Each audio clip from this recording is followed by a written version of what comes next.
Good morning my dear students and welcome you all to our channel that is College जुगाड़। I hope आपको जो पुराने videos में मजा आ रहा है प्लीज बने रहिए और भी वीडियोस आपको मिलते रहेंगे। आज का जो अपना टॉपिक है ना that is one of the पेचीदा topic, one of the complicated topic in matrices. ठीक है, ये यदि समझ में आ जाता है मैट्रिसेस कुछ भी नहीं है। ठीक है, क्योंकि एडिशन, सब्ट्रैक्शन, स्केलर मल्टीप्लिकेशन ये सब इजी था, लेकिन जो मल्टीप्लिकेशन ऑफ टू मैट्रिसेस जब आता है ना बहुत जब बच्चा कंफ्यूज हो जाता है, समझ नहीं पाता है और बहुत दिन समझने के बावजूद भी सिली मिस्टेक होने का चांसेस रहता है। तो इसको अपने एकदम ध्यान से समझने वाले हैं, इस टॉपिक को अच्छा से कवर करेंगे। ये सिर्फ वीडियो जो है सिर्फ मल्टीप्लिकेशन ऑफ मैट्रिक्स के लिए डेडिकेटेड है। तो बिना टाइम वेस्ट के चलिए शुरू करते हैं। सर जैसे एडिशन सब्ट्रैक्शन जो होता था, कंपैरेबल मैट्रिक्स होने से कॉरेस्पॉन्डिंग एलिमेंट्स को आप ऐड और सब्ट्रैक्ट कर देते थे। क्या मल्टीप्लिकेशन में भी वैसा ही है? नहीं है, इसीलिए तो थोड़ा सा टेढ़ा है ये। ठीक है, तो यहाँ पर क्या कंडीशन है? फिर यहाँ का जो कंडीशन है ना ये समझते पहले। सबसे पहला जो चीज है, अच्छा पहले आसान भाषा में समझते हैं, उसके बाद थ्योरी लैंग्वेज में समझेंगे। मान लो कि मैट्रिक्स दिया गया आपको जिसका ऑर्डर है आपको पी बाई क्यू। एक और मैट्रिक्स दिया गया बी जिसका ऑर्डर है आपका M by N. Sir A matrix और बी मैट्रिक्स क्या मल्टीप्लाई हो पाएगा? हाँ हो पाएगा, लेकिन उसके लिए कंडीशन है। क्या कंडीशन है? कंडीशन ये है कि जो आपका column of the first matrix, जब a that means column of the first matrix has to be equal to the row of the second matrix. यदि ये इक्वल है तभी और तभी मल्टीप्लाई हो पाएगा। यदि यहाँ पर 7/4 है और इधर 4/200 है तो क्या ये मल्टीप्लाई हो पाएगा? हाँ हो पाएगा, क्योंकि ये 4 और 4 इक्वल है। हाँ यू कैन मल्टीप्लाई। ठीक है, यहाँ पर आपका 2/3 है और यहाँ पर आपका भी 2/3 है। तो ये तो कंपैरेबल मैट्रिक्स हो गया, 2/3 2/3। क्या ये मल्टीप्लाई हो पाएगा?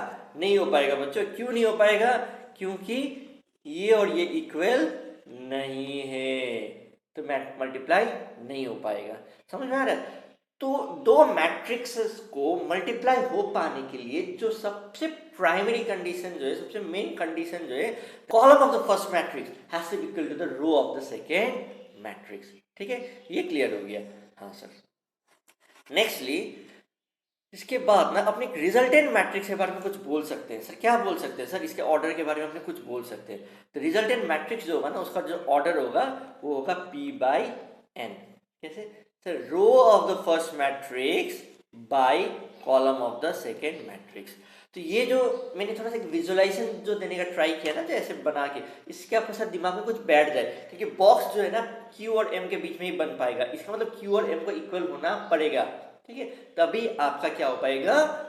मल्टीप्लिकेशन हो पाएगा। नेक्स्टली जो मल्टीप्लिकेशन का जो प्रोडक्ट आएगा उसका क्या ऑर्डर होने वाला है? The row of the first matrix by the column of the second matrix. यदि इसको सर भाषा में लिखे तो क्या होगा देखते हैं। तो ये क्या हुआ? यदि अपने थ्योरेटिकल भाषा में लिखे तो two matrices can only be multiplied if the column of the first matrix be equal to the row of the second matrix and the order of the resultant matrix shall be row of the first matrix by the column of the second matrix। I hope आपको ये clarity आया। ये बहुत important है, इसके basis में भी ना बहुत सारे क्वेश्चन पूछे जा सकते हैं। सर मल्टीप्लाई कैसे करेंगे ये तो समझ में आ गया। सर कंडीशन समझ में आ गया, कब मल्टीप्लाई किया जा सकता है वो समझ में आ गया। ये भी समझ में आया कि हर कंडीशन में हर दो मैट्रिसेस दे दिया जाए तो उसको हम लोग मल्टीप्लाई नहीं कर सकते, ये भी समझ में आया। लेकिन यदि हो पाता है तो कैसे? ठीक है, हम एक एग्जांपल लेते हैं। सर ये क्या दो मैट्रिसेस मल्टीप्लाई हो पाएंगे? हाँ देखते हैं। पहला वाला का ऑर्डर क्या है सर? 3/2 और दूसरा वाला का ऑर्डर क्या है सर? 2/3।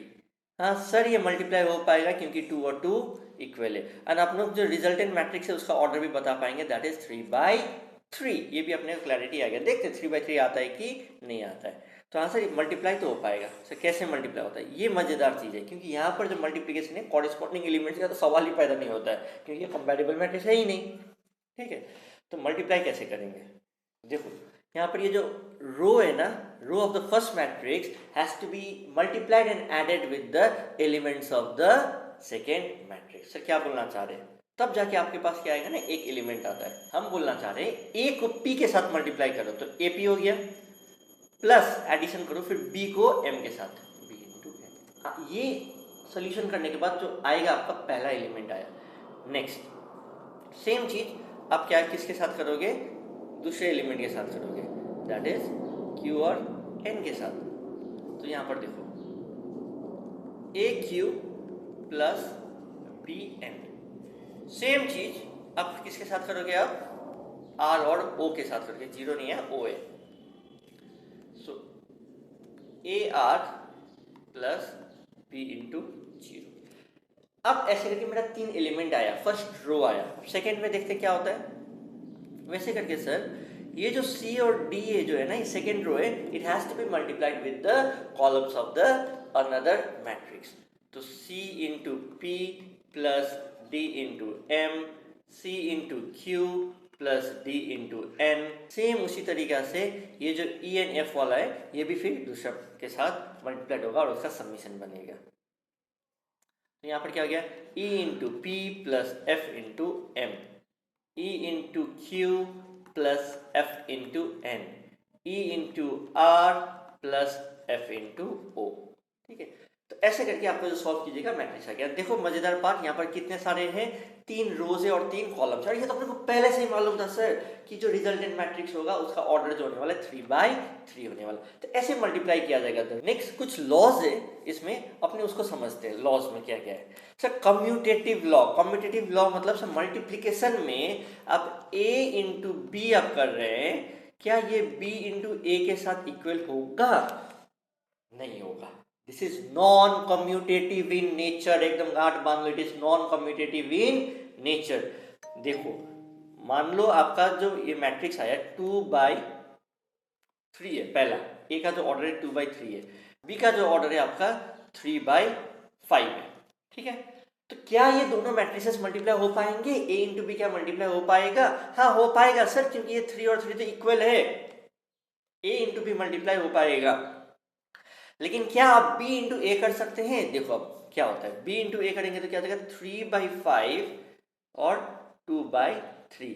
तो 5 और 2 तो इक्वल ही नहीं हुआ, इक्वल टू तो बात की चीजें हैं, जो प्रेजेंट जो है ना वो जो समझो कि सर मल्टीप्लीकेशन हो पाएगा कि नहीं हो पाएगा, उसके ऊपर सवाल खड़ा हो रहा है यहाँ पर। तो ठीक है, तो यहाँ पर a into B is not equal to b into a, that means we can say that this is non-commutative in nature। ये इसको जो non-commutative law follow करता है in the case of multiplication of matrices।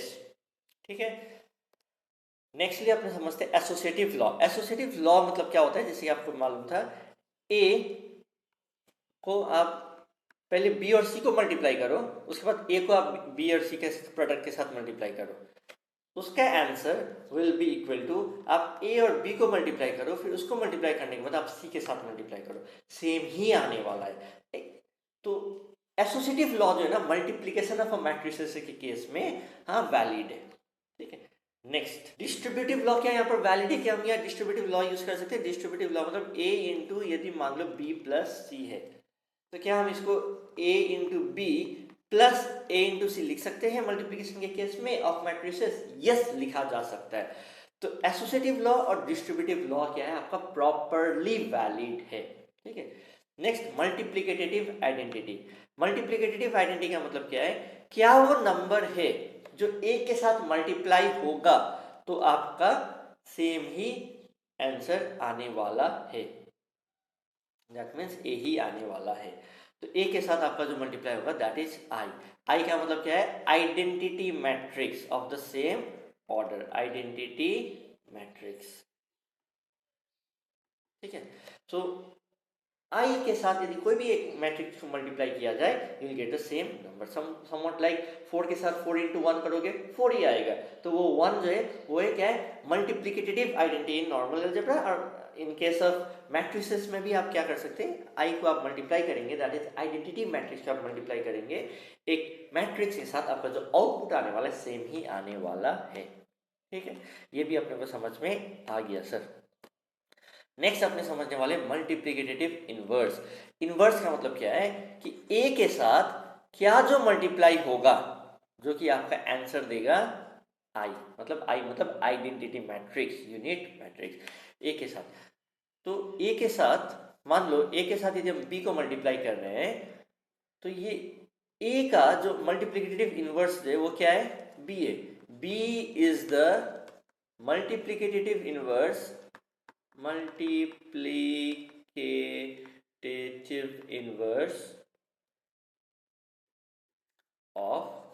बोला जा सकता है। ठीक है, यदि हम इसी को यदि सिंबल देना चाहें तो ऐसे दिया जा सकता है A into A inverse is equals to I। तो ये हो गया, बिकॉज B को मैंने एक सिंबल के साथ रिप्लेस कर दिया, दैट इज इनवर्स का।